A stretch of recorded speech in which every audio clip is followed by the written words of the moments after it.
சந்தியா ராகம் சீரியல்ல என்ன நடக்க போகுதுன்னு பார்க்கலாம். வாங்க வீடியோக்குள்ள போலாம். கதிரோட முதலாளி வந்திருக்காங்க. அப்ப தனா சொல்றாங்க, இத பாரு கதிரு, இந்த பணத்தை அவர்கிட்ட கொடுத்து முதல்ல நீ முதலாளி ஆகுங்கிறாங்க. இல்ல தனா, நான் முதலாளியாக வாய்ப்பில்லை.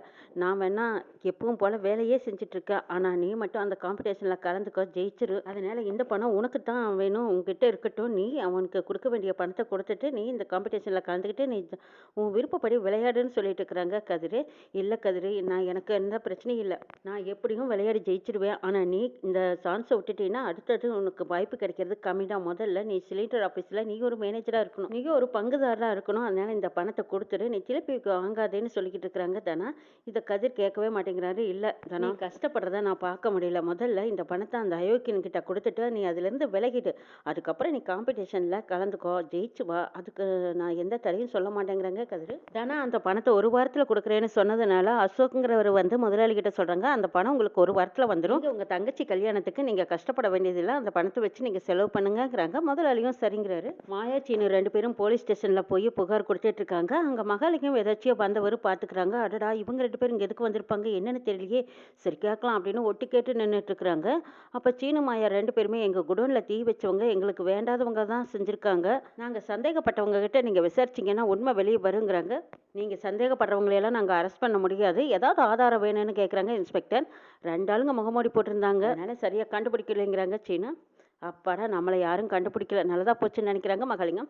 முகமூடி போட்டதால வேணால் அடையாளம் தெரியாமல் இருக்கலாம், ஆனால் கட்டையால் அவன் கையில் சூடு போட்டிருக்கிறேன், நிச்சயமாக அந்த காயம் ஆறாமல் அப்படியே தான் இருக்கும். அவனை திரும்ப பார்த்தா என்னால் அடையாளம் கண்டுபிடிக்க முடியுங்கிறாங்க மாயா.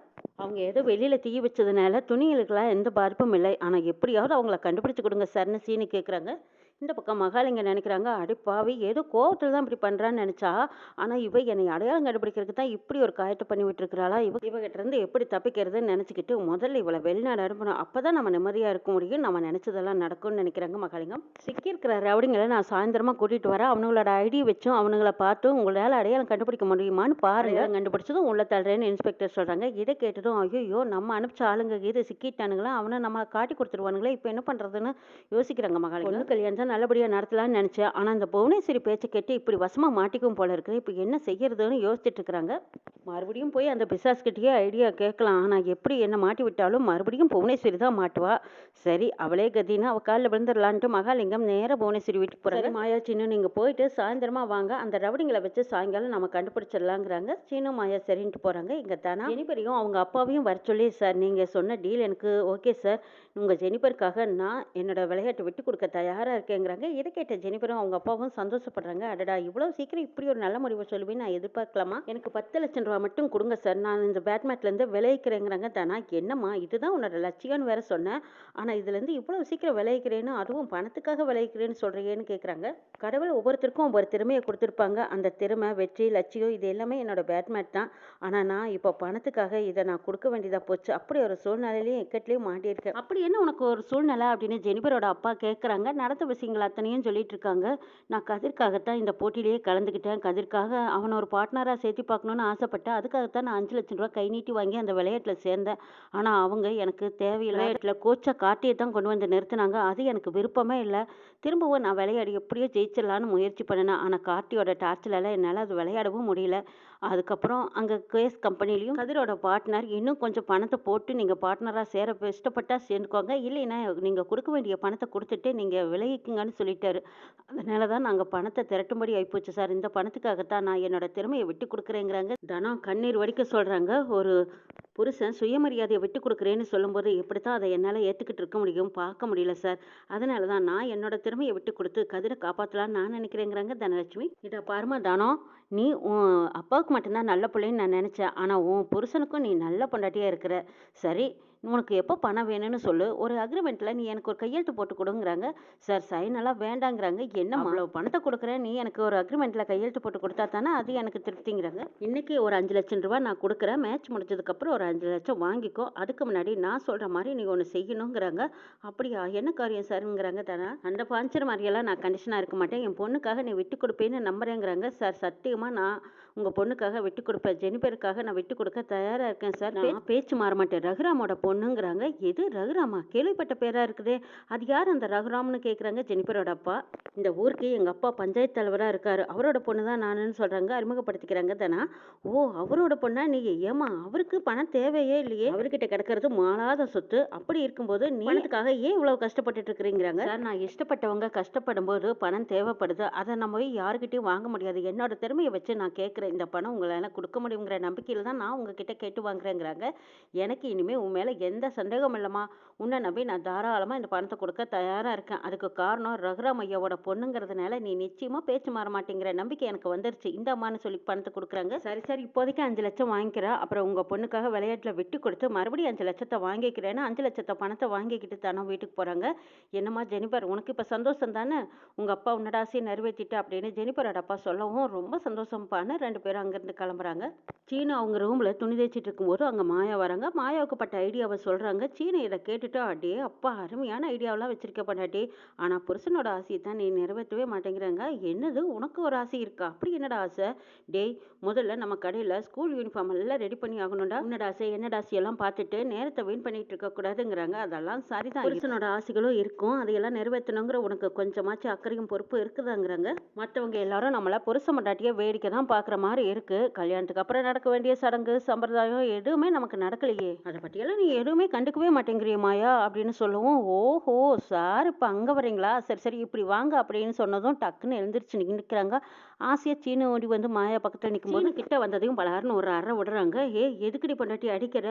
ஏதோ ஆசையா ஏதோ கொடுக்குறேன்னு கிட்ட வந்தா நீ என்ன அடிக்கிறேங்கிறாங்க. ஆமாண்டா, கல்யாணத்துக்கு அப்புறம் 2 தடவை உனக்கு எனக்கும் ஃபர்ஸ்ட் நைட் நடக்கிறதுக்காக அரேஞ்ச் பண்ணாங்க. ஆனால் ஒரு தடவை நீ நல்லா கோர்ட்டை போட்டு தூங்கிட்டு இருந்த, 2வது தடவை உங்கள் அம்மாவுக்கு அடிபட்டுருச்சுன்னு நீ வேண்டான்னு சொல்லிட்டேங்கிறாங்க. ஆமாம், அந்த நேரத்தில் எனக்கு மனசு வரல, அப்போ நான் என்ன செய்யட்டுங்கிறாங்க சீனு. அப்புறம் என்ன, என் பேரில் எதுக்கு தப்பு சொல்கிற மாதிரி சொல்லிக்கிட்டு இருக்கிற? நம்ம சேரலான்னு நினச்சாலும் உங்கள் அம்மாவுக்கு ஏதாவது ஒன்று ஆகிடும், இல்லைன்னா நம்மளுக்குள்ளே ஏதாவது ஒரு பிரச்சனை வந்துடும். அதனால கடவுளை இதெல்லாம் ஒன்றும் வேண்டான்னு சொல்லி தள்ளி போடுவார் போல இருக்குங்கிறாங்க. ஏன் கடவுளுக்கு நம்மளை பிரித்து வைக்கிறதா வேலையா? என்ன மாயா, ஏன் இப்படியெல்லாம் பேசிகிட்டு இருக்கிற? நம்ம 2 பேர்த்துக்கும் ஃபர்ஸ்ட் நைட் நடக்கிறக்கே இவ்வளோ லேட் ஆகுதுன்னா உண்மையிலையுமே நம்ம பேரம்பேத்தி எடுக்கிற வயசில் தான் நம்ம குழந்தையே பெற்றுக்குவோம் போல இருக்குங்கிறாங்க சீனு.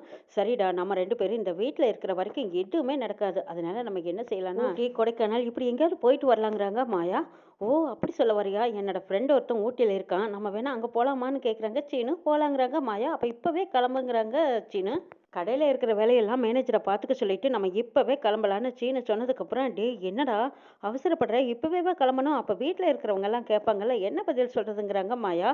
அதெல்லாம் பார்த்து சொல்லிக்கலாம், வா மாயா, நீ முதல்ல கிளம்பு, நான் பார்த்து சமாளிச்சுக்கிறேன்னு சீனு மாயா 2 பேரும் அங்கேருந்து கிளம்புறாங்க. மாயாவும் சீனவும் பேக் எடுத்துக்கிட்டு வெளியில் வராங்க. இதை பார்வதி பார்த்துட்டு பத்மா கிட்ட சொல்கிறாங்க. அக்கா, அங்கே பார்த்தீங்களா, 2 பேரும் கையில் பேக்கோட வெளியில் வராங்கக்கா, எங்கேயும் டூர் போவாங்க போல இருக்குது, இதை விடக்கூடாதுக்காங்கிறாங்க பார்வதி. இரு கேட்குறேன் அப்படின்னு பத்மா உடனே, சீனு என்னடா இது, என்னடா பையெடுத்திட்டு போகிற, எங்கடா போகிறேன்னு கேட்குறாங்க. ஆமாம், நாங்கள் 2 பேரும் வெளியூர் போயிட்டு வரோமாங்கிறாங்க சீனு. பிஸ்னஸ் விஷயமா ஒரு மீட்டிங் நடக்குது, அதுக்காக நாங்கள் 2 பேரும் ஊட்டிக்கு போகிறோங்கிறாங்க. என்ன, ஊட்டிக்கு போகிறீங்களா?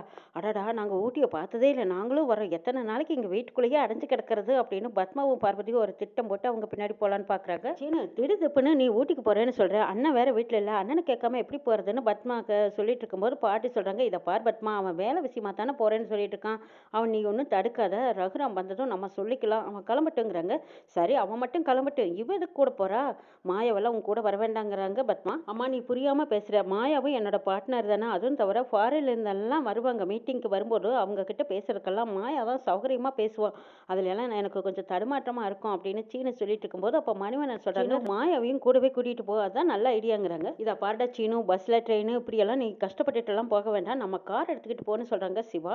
இவங்கெல்லாம் பேசிட்டு இருக்கிறத பார்த்த பார்வதி சொல்றாங்க, ஐயே, இங்க இருந்தா எதுவும் நடக்காதுன்னு நினைச்சுக்கிட்டு, இதை பாருங்க நீ, சீனு மாயாவை தனியா ஊட்டி கூட்டிட்டு போறான், அங்க போய் ஃபர்ஸ்ட் நைட் நடத்துறதுக்கு தான் இவங்க 2 பேரும் பிளான் பண்ணியிருப்பாங்க போல இருக்குதுங்கிறாங்க பார்வதி. இவங்க 2 பேரும் மட்டும் ஃபர்ஸ்ட் நைட்டை நடத்தி முடிச்சுட்டாங்கன்னா அதுக்கப்புறம் இவங்க 2 பேர்த்தையும் பிரிக்கவே முடியாதுங்க நீ. அதுக்கப்புறம் லிங்கம் மாமா உங்ககிட்ட 100 பவுன் நகையை கொடுத்து கொடுத்துருக்காங்கல்ல அதை நீங்கள் திருப்பி கொடுத்துட வேண்டியதுதான்.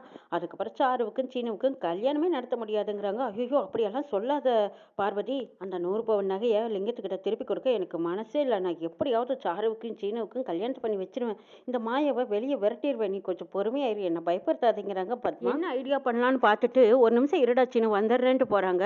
அம்மா சாமி கும்பிட்டு போக சொல்லுவாங்களா இருக்கும் அப்படின்னு சீனுவும் மாயாவும் நினச்சிட்டு இருக்காங்க. அங்கே போய் பார்த்தா பத்மா பேக்கும் கைமா வந்து நிற்கிறாங்க. இதை பார்த்த மணிவண்ணன், ஏய் பத்மா என்னாச்சு உனக்கு, எதுக்கு இப்போ பை எடுத்துகிட்டு வந்திருக்கேங்கிறாங்க. இல்லைங்க, சீனுவை தனியாக ஊட்டி வரைக்கும் அனுப்புறதுக்கு பயமாக இருக்குது, அதனால நீங்களும் உங்கள் பையை எடுத்துகிட்டு வாங்க, நம்மளும் 2 பேரும் கிளம்பலாங்கிறாங்க. பத்மா, நீங்கள் என்ன ஐடியா போட்டுட்டு இருக்கிறீங்க, நாங்கள் மீட்டிங்காக போகிறோம், நீங்கள் எதுக்கு கூட வரீங்கன்னு சீனு கேட்குறாங்க. அட என்ன சீனு, நீ மீட்டிங்கை கவனி, நாங்கள் எல்லாம் ஊரை சுற்றி பார்க்குறோம், இவர் இருக்கிற ஊட்டியை நாங்கள் இது வரைக்கும் சுற்றி பார்த்ததே இல்லை, பெரிய வீடை எடுத்து தங்கிக்கலாம், நீங்கள் வெளியில் போகும்போது நாங்கள் வெளியில் சுற்றி பார்த்துட்டு வரோம், அண்ணி என்னை விட்டுட்டு போயிடாதீங்க, நானும் தான் வருவேன் அப்படின்னு சொல்லி பார்வதி போய் 2 பை எடுத்துகிட்டு வந்துடுறாங்க. எங்க நீங்களும் கிளம்புங்க, நம்மளும் போயிட்டு வரலாம். ஊட்டியை போய் பார்த்ததே இல்லை, இந்த வீட்டுக்குள்ளேயே எத்தனை நாளைக்கு அடைஞ்சு கிடக்குது, வாங்க போகலாம் அப்படின்னு பார்வதி கூப்பிட்றாங்க. என்ன பார்வதி நீ விளையாடுறியா, அவங்க ஏதோ மீட்டிங் விஷயமா போய்கிட்டு இருக்காங்க, நீ என்னடானா டூர் போகிற மாதிரி இத்தனை பைய எடுத்துகிட்டு வந்து நிற்கிறேங்கிறாங்க.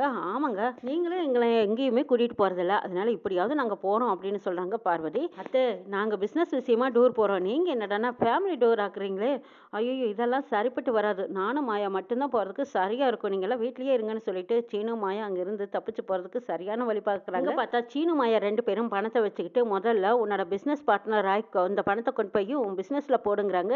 இல்லை இல்லை நீ நல்லா விளையாடணும், முதல்ல இந்த பணத்தை கொண்டு போய் உன் ஸ்பான்சர் கிட்ட கொடுத்துட்டு நீ எப்பவும் போல விளையாட ஆரம்பிங்கிறாங்க. சீனு ஒருத்தர் மாற்றி ஒருத்தருக்கு ஒருத்தர் விட்டு கொடுத்துக்கிட்டு இருக்காங்க. தனாவும் சீனுவும். மாயாவும் சீனுவும் ஒரு வழியாக அந்த வீட்டில் எல்லாத்துக்கிட்டையும் போய் சொல்லி சமாளிச்சுட்டு இப்போ தான் ஹனிமூன் வெளி டூர் வந்திருக்காங்க. இன்னும் என்னெல்லாம் நடக்க போகுதுங்கிறதையும் நாளை எபிசோடில் பார்க்கலாம்.